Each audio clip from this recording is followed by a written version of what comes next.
વિદ્યાર્થી મિત્રો, આપણે બેટા સંભાવનાની અંદર થોડું કંઈક થિયરી અને એકાદ બે દાખલો તમને મેં શીખવાડ્યો. સંભાવના એટલે શક્યતા થાય. શક્યતાને સૂત્રની રીતે દર્શાવાય. મેં થોડુંક એક બે દાખલા શીખવાડ્યા હતા પણ સૂત્ર વગર હતા, બરાબર. હવે આજે આપણે થોડા 4-5 દાખલા આગળ શીખીએ. બરાબર સમજો, ઉતાવળ કરશો નહીં. કે સંભાવના ખરેખર કેવી રીતે ગણાય છે, શક્યતા કેવી રીતે ગણાય છે. હોમવર્ક મેં દાખલા આપેલા એક બે એમાં કોઈ અમુક લેસન કરીને મને જ્યારે મોકલ્યું તો હું તમને આજે સમજાઈશ કે અમુક વિદ્યાર્થીઓ કટ કરે છે, અમુક વિદ્યાર્થીઓ કટ નથી કરતા. એટલે આજે થોડુંક વ્યવસ્થિત સમજજો. આ ધ્યાન રાખી અને સંભાવનામાં આજે આપણે આગળ વધીએ. એના કેટલાક દાખલા ગણીએ. પહેલો દાખલો તમે બોર્ડ પર જોઈ શકો છો. જો P * E બરાબર 0 હોય તો E નહીંની સંભાવના કેટલી થાય? આ દાખલો કંઈક અલગ છે, આપણી ટેક્સ્ટમાં નથી. તો તમારે એક આ સૂત્ર હતું, બરાબર. P * E plus P * E નહીં એટલે E ડેશ પૂરક ઘટના એ બરાબર શું થાય? 1. E નહીં પૂરક ઘટના એની સંભાવના શોધો. આ સૂત્ર પરથી તમે અહીંયા P * E બરાબર કેટલા આપ્યા?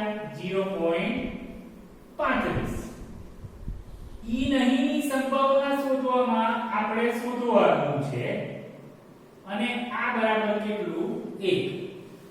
હવે આ જે શોધવાનું છે એ બહાર કાઢી અને એક તો તેનો ધ્યાન રાખો અને આ 0.35 પેલી બાજુ લઈ જાઓ એટલે પ્લસ હોય તો કેવું બને? માઈનસ. હવે ઘણા વિદ્યાર્થીઓ એવા હોય કે જેને બાદબાકી કરતા આવડતું નથી, તો એની બાદબાકી બી તમને રફ પેજમાં બતાવો. 1.00 અને 0.35 જો આ રીતે તમારે બાદબાકી કરવાની અને એ રીતે તમે બાદબાકી કરો તો જો અહીં 10, અહીં 9, અહીં 0, અહીં 5, 9 માં 3 જશે એટલે 6 અને અહીં 0. કેવો જવાબ આવે છે? 0.65. એટલે ખાસ તમને બાદબાકી કરતા આવડવી બહુ જરૂરી. એટલે જવાબ લખી દેવાનો. E નહીંની સંભાવના 0.65 છે. તો એકદમ સરસ દાખલો છે. આજે તો તમારે સમજવું જ પડશે. આજે સમજશો તો 10મા ધોરણમાં આવશે, નહીં તો બિલકુલ નહીં આવડે. આ ચેપ્ટર. બીજો દાખલો મેં બાજુમાં લખેલો છે. ક્રિકેટમાં એક સ્ત્રી ખેલાડીને 30 બોલમાંથી 6 વાર, જોઈ લો, એક સ્ત્રી ખેલાડી છે. એક સ્ત્રી ખેલાડીએ શું કામ કર્યું તમે જો? 30 બોલમાંથી 6 વાર દડાને બાઉન્ડ્રીની બહાર મોકલ્યો છે. સમજો. તો તેણે દડાને ક્ષેત્રરેખા કે બાઉન્ડ્રી બંને એક જ શબ્દ થાય, ક્ષેત્રરેખાની બહાર ન મોકલ્યો હોય તેની સંભાવના કેટલી થાય? હવે દાખલો સમજવા જેવો છે. દાખલો સમજવા માટે ધ્યાન રાખો કે તમે જુઓ ખેલાડીએ કુલ કેટલી વાર બાઉન્ડરીની બહાર મોકલ્યો છે દડાને? 30 બોલ. એટલે કુલ દડાની સંખ્યા થાય 30. જો હું મારી રીતે શીખવાડું છું તેમાંથી તમે જોઈ શકો છો 6 વખત બાઉન્ડરીની બહાર મોકલેલ છે, બરાબર. દડાને બાઉન્ડરીની બહાર કેટલી વાર મોકલ્યો? 6 વખત. તો આપણે સંભાવના સારી છે. તમે જો બાઉન્ડરીની બહાર ન મોકલ્યો હોય તો આપણે લખવાનું દડાને બાઉન્ડ્રીની બહાર ન મોકલ્યો હોય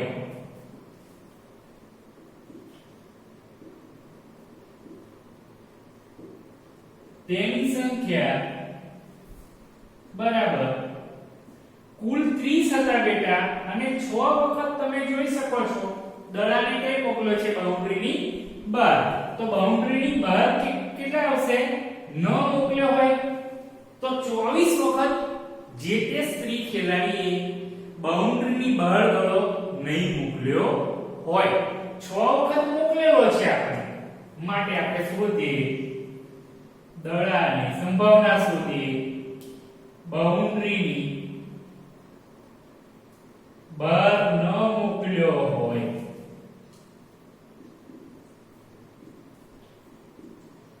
તે ઘટનાને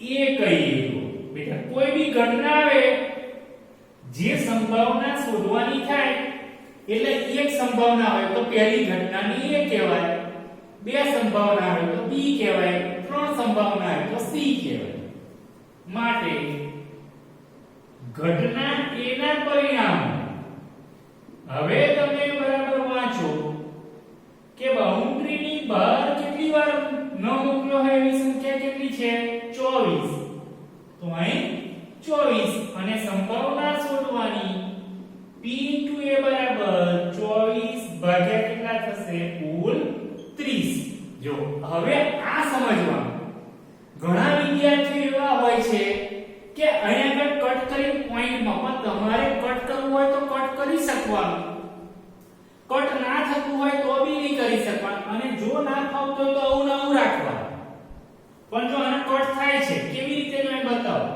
6 ચોક 24 6 પંચા 30 એટલે આ સરખું કટ થઈ ગયું એટલે આપણી સંભાવના કેટલી થઈ 4 પંચમાંશ એટલે કટ થતું હોય તો તમે આ રીતે કટ કરીને રાખો એટલે સમજો બરાબર કે કેવો દાખલો હોય છે અહીં આગળ એને બાઉન્ડરી બહાર ન મોકલ્યો હોય એની સંભાવના ઘણા વિદ્યાર્થીઓ જોતા નથી અને ગમે તે રીતે દાખલો ગણે છે એટલે આપણે આ બંને દાખલા શીખી આગળ વધીએ ત્રીજો દાખલો બેટા જોઈએ બહુ જ મોસ્ટ આઈપી અને પરીક્ષા માટે એટલો જ અઘરો દાખલો કોષ્ટક આપ્યો પહેલા રકમ સમજો પછી દાખલા બે બાળકો ધરાવતા 15 કુટુંબ છે એની માહિતી નીચે પ્રમાણે આપેલી છે કુટુંબમાં છોકરીઓની સંખ્યા ઉપર છે કુટુંબની સંખ્યા નીચે છે જોઈ લો બે છોકરીઓ હોય એવા કુટુંબ કેટલા છે 475 એક હોય એવા કેટલા છે 814 અને એકે છોકરી ના હોય એવા કેટલા છે 211 જોઈ લો પહેલો કુટુંબમાં બે છોકરીઓ તેની સંભાવના કુટુંબમાં એક છોકરી હોય તેની સંભાવના કુટુંબમાં એક પણ છોકરી ન હોય તેની સંભાવના શોધો કુલ 3 ઘટના કરી હવે સૌથી પહેલો કોઈ બી દાખલો તમે ગણો એટલે કુલ ધ્યાનમાં રાખો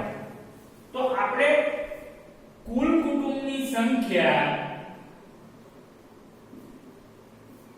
ના ખ્યાલ આવે તો નીચે આપેલું છે આ 475 + 814 + 211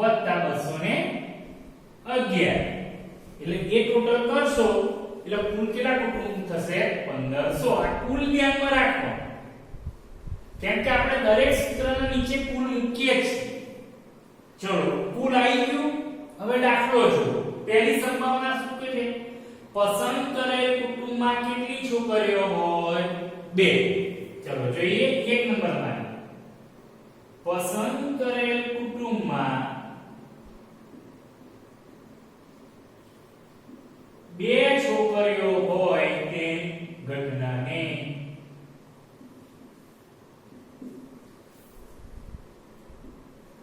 એ કહીએ પહેલી ઘટના એ કહેવાય બરાબર હવે તમે કોષ્ટકમાં જુઓ 2 છોકરીઓ હોય એવા કુટુંબ કેટલા છે બેટા તો કે 475 એટલે આપણે લખવાનું ઘટના એના પર પરિણામો લખો કે પ્રયત્નો લખો 475 જો આ સમીકરણની વાત છે બરાબર p * a બરાબર ઉપર 475 મૂકવાના અને નીચે તો કેટલા હોય કુલ હોય જો એટલે દરેક તમારો દાખલો થઈ જાય ગુણાકાર કરવો હોય તો તમે કરી શકો રફ પેજમાં ચેક કરી લેવાનું તમારે કટ જો કટ કરવું હોય તો કરજો બરાબર ને તો તમારે ના થાય જો આવું બનશે 19 * 25 બરાબર અને 60 ગુણ્યા તમે જો 25 150 એટલે આ કટ થશે તો સંભાવના કેટલી થાય 19/60 તો કોઈ એવું થાય સાહેબ મારા કટ નહીં કરતા ફાવતું તો ચાલે કોઈ એવું નહીં કે કેમ કટ નહીં કરે અમુક વાર કટ થશે અમુક વાર કટ ન પણ થાય જો આ પહેલી સંભાવના બીજી ઘટના આપણે બાજુમાં લખીશું પસંદ કરેલ કુટુંબમાં એક છોકરી હોય